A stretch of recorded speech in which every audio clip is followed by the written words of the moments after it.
The smell of burning metal woke Danny Reeves. He opened his eyes to darkness, smoke, and pain. Something heavy pressed against his legs. His ears rang from the impact. For a moment, he could not remember where he was or what had happened. Then it came back. The cargo hauler, the engine failure, the planet rushing up to meet them. Danny coughed and tried to move. His legs were trapped under a fallen storage rack. The emergency lights flickered red above him. Through a crack in the hull, he could see purple sky fading into night. Morrigan IV, the Death World, the planet that had killed 3 colonization attempts and every rescue team sent to save them. He was alone.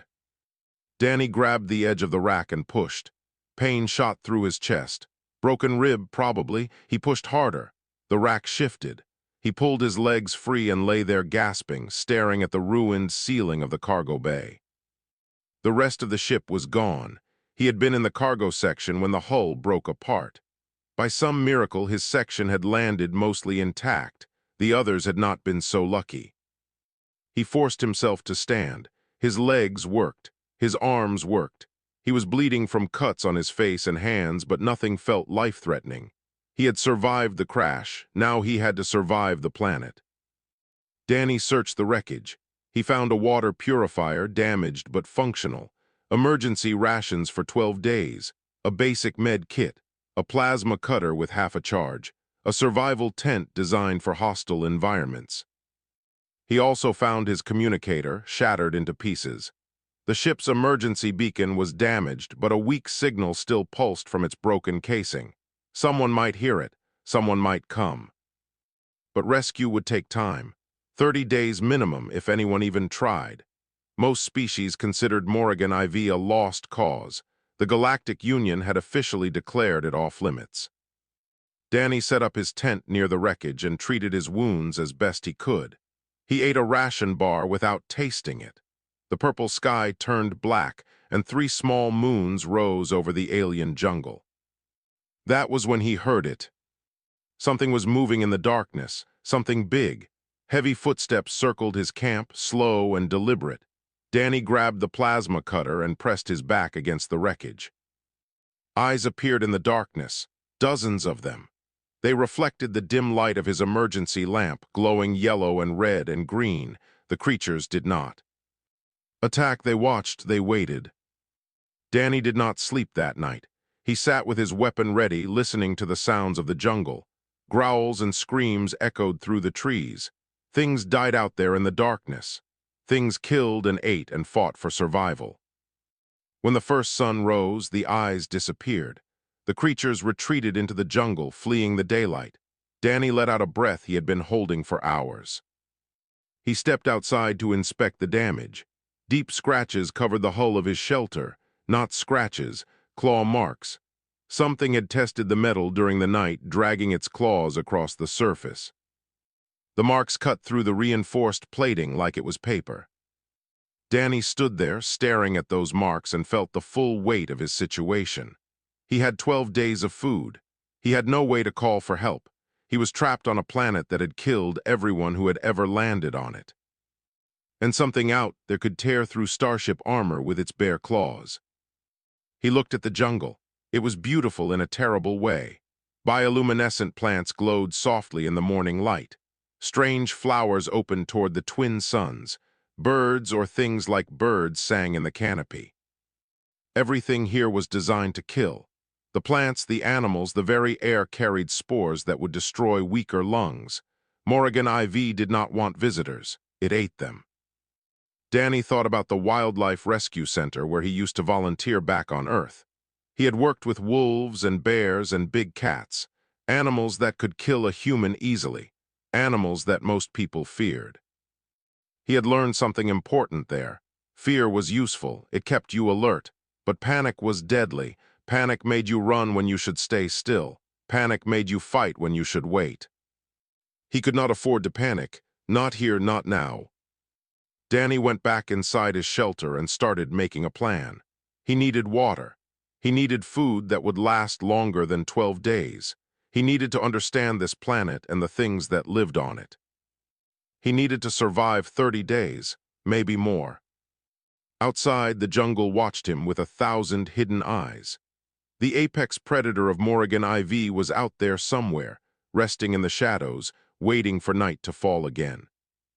Danny did not know it yet, but that predator was already watching him. It had been watching since the crash. It had seen him crawl from the wreckage. It had heard him cry out in pain. And unlike the other hunters of Morrigan IV, this one was curious. It would wait, it would watch, it would learn. Soon their paths would cross, and nothing would ever be the same. On the third day, Danny left the safety of his camp to search for water. He carried the plasma cutter in one hand and an empty container in the other. The jungle pressed close around him, humid and thick with strange smells. He had studied the planet's file before the crash.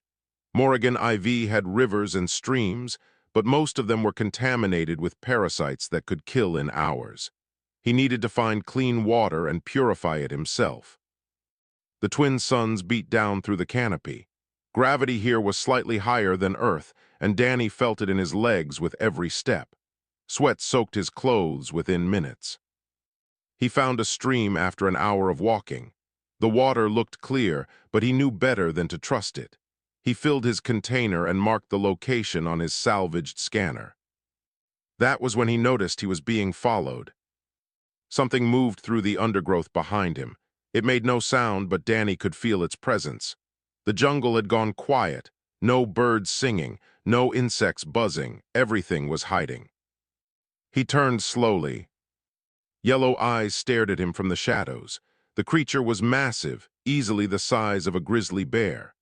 Black scales covered its body, overlapping like armor. 6 powerful legs held it low to the ground. A ridge of blade-like spines ran down its back, each one as long as Danny's forearm. A razorback, the apex predator of Morrigan IV. According to the Galactic database, nothing could kill it. Entire military squads had been wiped out by single razorbacks. The species was classified as unkillable by conventional means. Danny stopped breathing. The razorback did not attack.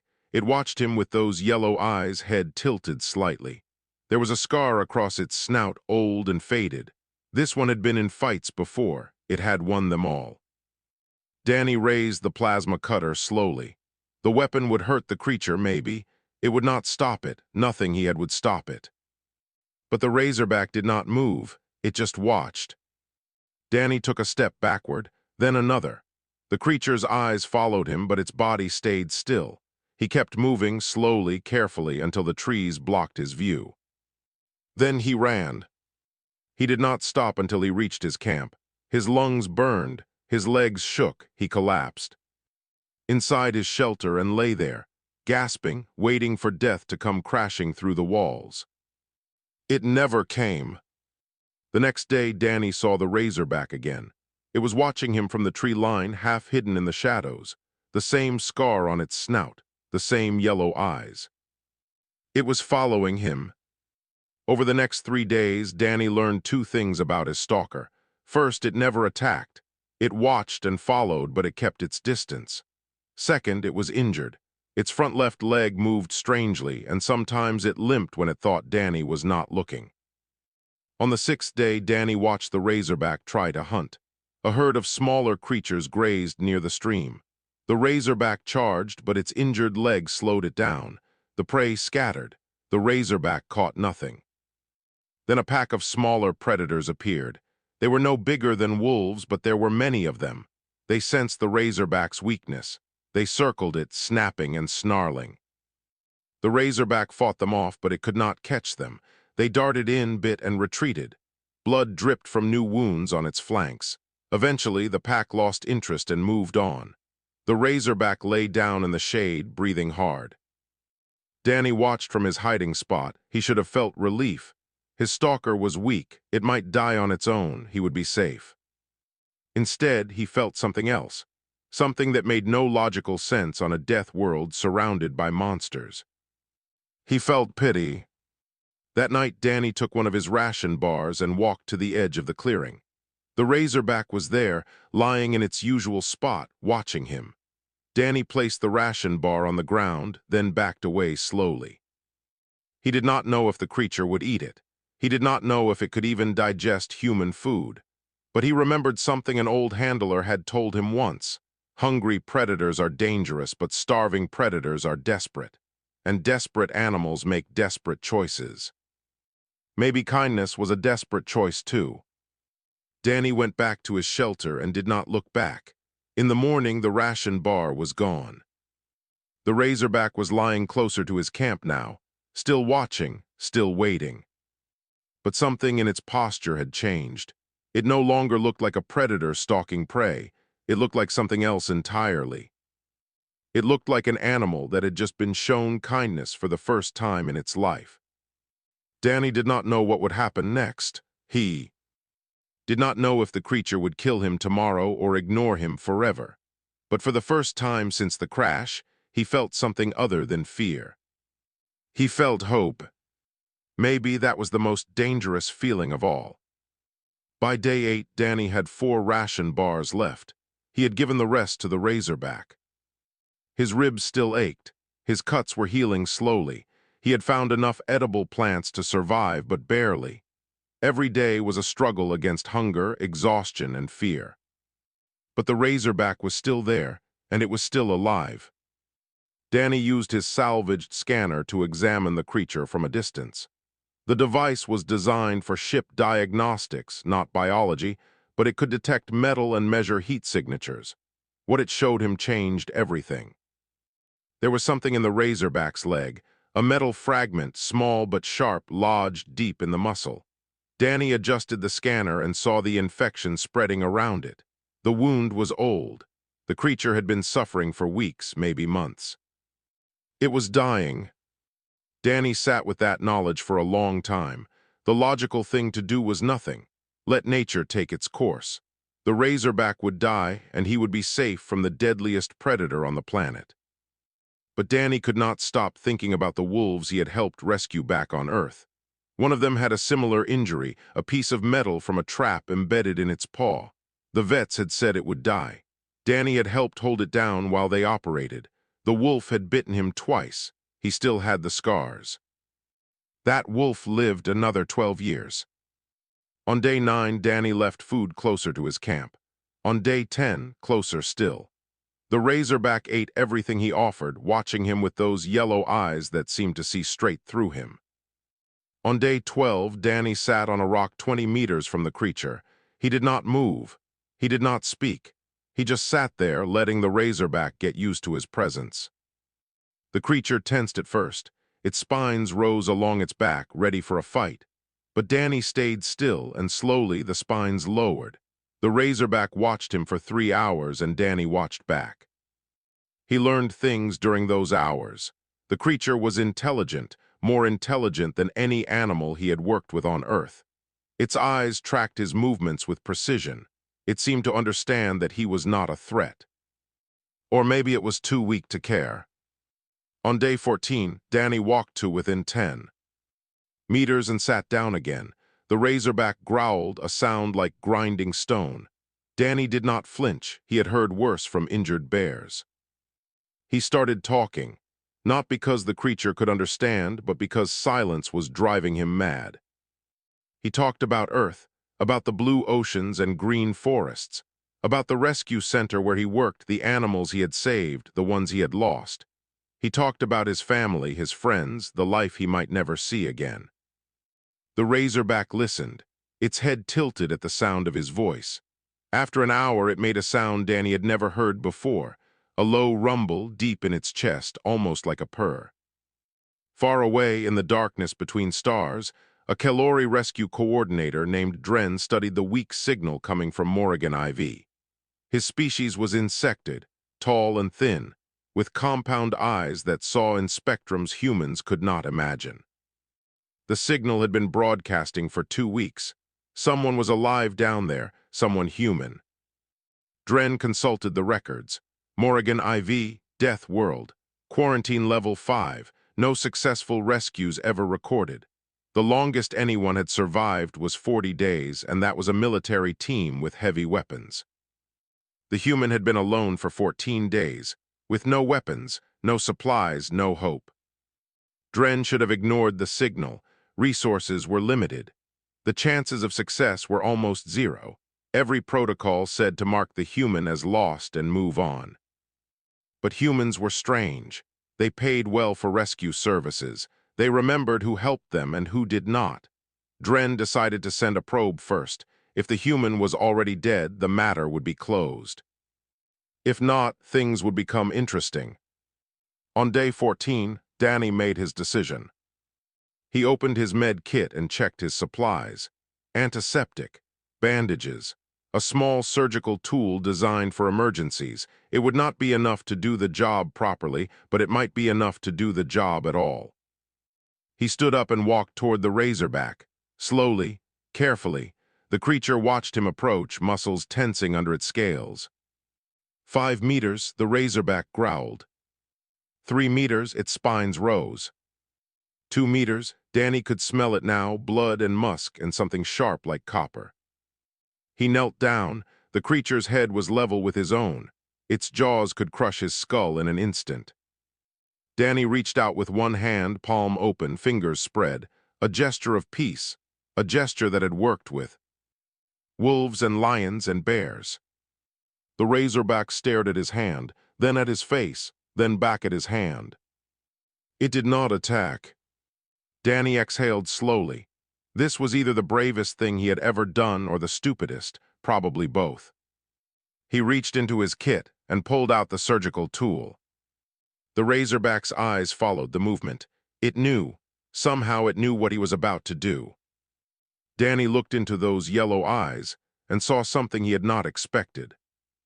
Trust. The surgery took 2 hours. Danny nearly died 3 times. The first time was when he touched the wound. The Razorback's leg snapped toward him with terrifying speed, claws missing his face by centimeters. Danny froze. The creature froze. They stared at each other, both breathing hard. Danny did not run. He waited. The Razorback lowered its leg. The second time was when Danny began cutting. The creature roared, a sound that shook the trees and sent birds screaming into the sky. Its jaws opened wide enough to swallow Danny whole. He could see rows of teeth, each one as long as his finger. Danny kept cutting. His hands did not shake. He had done this before in different circumstances with different animals. Pain made predators dangerous, but stopping halfway would make things worse. The Razorback did not bite. It roared again, then went quiet, its massive body trembling. The third time was when Danny pulled out the metal fragment. It was a piece of old probe casing, jagged and corroded, buried deep in the muscle. The creature screamed. Its tail whipped around and slammed into Danny's chest, throwing him backward. He hit the ground hard, the air knocked from his lungs. For a moment he could not move. The Razorback stood over him, blood dripping from its wound, eyes wild with pain. Danny looked up at death and said, "I know it hurts, I'm sorry, but I had to get it out." The creature stared at him, then slowly it stepped back. Danny finished the surgery lying on his back, reaching up to clean and bandage the wound. When it was done, he lay there in the dirt, exhausted, watching the sky turn purple as the sun set. The Razorback lay down beside him, close enough to touch. Danny named it Grim. Over the next 5 days, everything changed. Grim's leg healed faster than Danny expected. Alien biology was strange. By day 17, the creature was walking normally. By day 18, it was hunting again. On day 19, Grim brought Danny a kill. Danny woke to find a dead animal outside his shelter.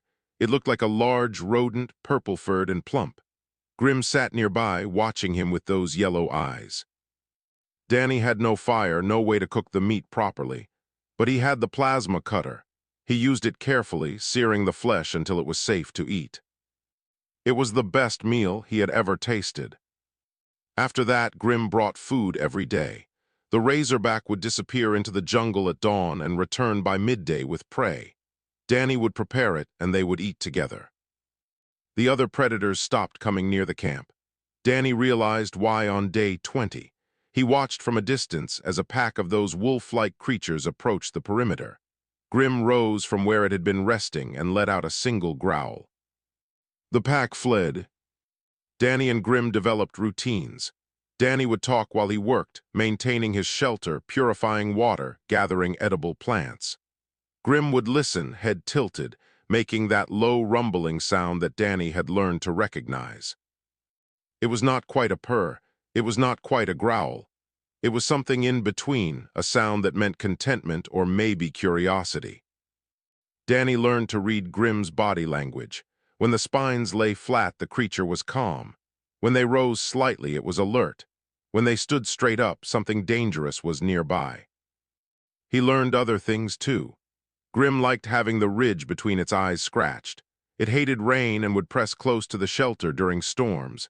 It slept curled into a ball, all 6 legs tucked underneath, looking almost peaceful. Danny found himself talking to Grim constantly, about his past, his fears, his hopes. The creature could not understand the words, but it responded to the tone. When Danny was sad, Grim would move closer. When Danny laughed, that rumbling sound would fill the air. They were not predator and prey anymore. They were something else, something that had no name in any language Danny knew. On day 22, the Calori probe arrived. It descended through the atmosphere, cameras recording, sensors scanning. It found the crash site. It found the human shelter. And it found something that made the rescue coordinator Dren nearly fall out of his chair. A human sat by a small fire eating cooked meat. Beside him, its massive head resting near the human's feet, lay a razorback, the deadliest predator in the known galaxy, the creature that had killed hundreds of soldiers and scientists and colonists. It was sleeping like a pet dog. Dren watched the footage 3 times. He called in specialists. They watched it together. No one spoke for a long time.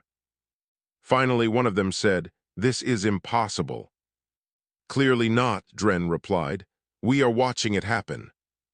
He made a decision. This human was not just a rescue mission anymore. This human was something extraordinary. Dren authorized a full rescue team, armed, armored, ready for anything. Except, perhaps, for what they would actually find. On day 25, Danny saw lights in the sky. A ship coming down, help was finally here. He looked at Grim and Grim looked back at him. Yellow eyes met human eyes. Danny realized he was facing a choice he had not expected to make. He could leave, go home, return to his old life. But what would happen to Grim? The answer, Danny knew, was nothing good. The shuttle landed in a clearing half a kilometer from Danny's camp. It was heavily armored, bristling with weapons, designed for the most dangerous environments in the galaxy. 7 figures emerged. 6 were Calori soldiers, tall insectoids in combat armor carrying plasma rifles. The 7th was human, a woman with dark hair and sharp eyes. Her name was Paula West, and she was a xenobiologist who had studied deathworlds for 20 years. She had never seen anything like the footage from the probe. Supervisor Dren's voice crackled through their communicators. "Proceed with extreme caution. The Razorback may have killed the human and taken over his camp." Paula did not believe that. Razorbacks did not take over camps. They did not rest near fires. They did not eat cooked meat. Something else was happening here, something new. The team moved through the jungle in tight formation. The Calori soldiers scanned constantly, weapons ready, expecting death behind every tree. They found Danny sitting by his shelter, calmly repairing a tear in the fabric. Grim lay beside him, eyes half closed, spines flat against its back. The soldiers raised their weapons. Danny stood up slowly, hands visible, moving between the guns and the Razorback. "Don't shoot," he said. The lead soldier, a Calori named Veth, kept his weapon trained on the creature. "Step away from it, human. We will handle the threat." "There is no threat," Danny said. "This is Grim. He's with me. That is a Razorback. It has killed hundreds. This Razorback saved my life. Several times." Danny did not move. "If you shoot him, you'll have to shoot me first." Paula stepped forward, pushing past the soldiers. "Everyone stand down, now." Veth hesitated. "The protocol states." "I don't care what the protocol states. Look at them. The soldiers looked. They saw a human standing in front of a monster. They saw the monster watching the human with something that looked almost like concern. Paula approached slowly. Danny Reeves. That's me. I'm Paula West, Xenobiology Division. I've been studying the footage from our probe. She glanced at Grimm. Would you mind telling me how this happened? Danny told her. The crash, the stalking, the injury, the surgery, the bond that formed between a stranded human and a dying predator. Paula listened without interrupting. When he finished, she turned to the soldiers. Lower your weapons, this creature is not hostile. You cannot know that, Veth said. I know what I see. A razorback that has had dozens of opportunities to kill this human and has chosen not to. A razorback that brings him food and guards his camp. Paula's voice hardened. This is a scientific discovery of the highest order. If any of you harm this creature, I will personally ensure your careers end today. The soldiers lowered their weapons, reluctantly. Dren's voice came through the communicator again. The human will be extracted. The creature stays. Danny shook his head. No. This is not a negotiation. Then I'm not leaving. Silence on the line. Paula could almost hear Dren's mandibles clicking with frustration. You would die for this animal? Dren asked. He saved my life, Danny said. I won't abandon him. The argument might have continued for hours, but the jungle had other plans. Night came fast on Morrigan Ivy, and with night came the hunters. They attacked without warning, a swarm of nocturnal predators drawn by the shuttle's lights and engine heat, dozens of them flowing out of the darkness like a living tide. The Kelori soldiers opened fire. Plasma bolts lit up the night, but there were too many and they were too fast. 2 soldiers went down in seconds, dragged into the shadows. Veth screamed into his communicator, We need extraction now. Paula grabbed Danny's arm. We have to go. But Danny was not looking at her. He was looking at Grimm. The razorback had risen to its full height. Its spine stood straight up, glowing faintly in the darkness. Its eyes blazed yellow. Danny spoke a single word, protect. Grimm moved. Paula had seen predators hunt before. She had watched documentaries of the most dangerous creatures in the galaxy. Nothing had prepared her for this. The razorback tore through the attackers like they were made of paper. Its claws flashed. Its jaws snapped. Bodies flew through the air. In 30 seconds, the swarm broke. The survivors fled into the jungle, leaving their dead behind. Grimm returned to Danny's side. Blood covered its scales. Its chest heaved with exertion. But when Danny reached out and touched its snout, the creature made that low, rumbling sound. Almost like a purr. The surviving Kelori soldiers stared. Veth's weapon hung loose in his grip. He looked at Danny, then at Grimm, then back at Danny. What are you? He whispered. Danny scratched the ridge between Grimm's eyes. Just a guy who feeds strays. Paula was already recording everything. Her hands shook with excitement. Dren's voice came through the communicator, quieter now. The creature, it protected you, all of you. Yes, Paula said, it did. A long pause, then, the human may bring the razorback, we will discuss terms. Danny smiled. It was the first time he had smiled in weeks. Come on, Grimm, he said, let's go home. 3 months later, Danny stood on the observation deck of the orbital research station, looking down at Morrigan IV. The planet turned slowly below, purple and green and beautiful in its deadly way. Grimm lay beside him, massive head resting on the deck, eyes half closed. The creature took up most of the floor space. Crew members walked around them carefully, no longer afraid but still respectful. A lot had changed in 3 months. Paula West's research paper had become the most discussed document in galactic scientific history. She called it Pack Bonding Behavior in Homo sapiens, a case study in cross-species attachment. Scientists from 100 worlds had read it. Most of them did not believe it. Some of them came to see for themselves.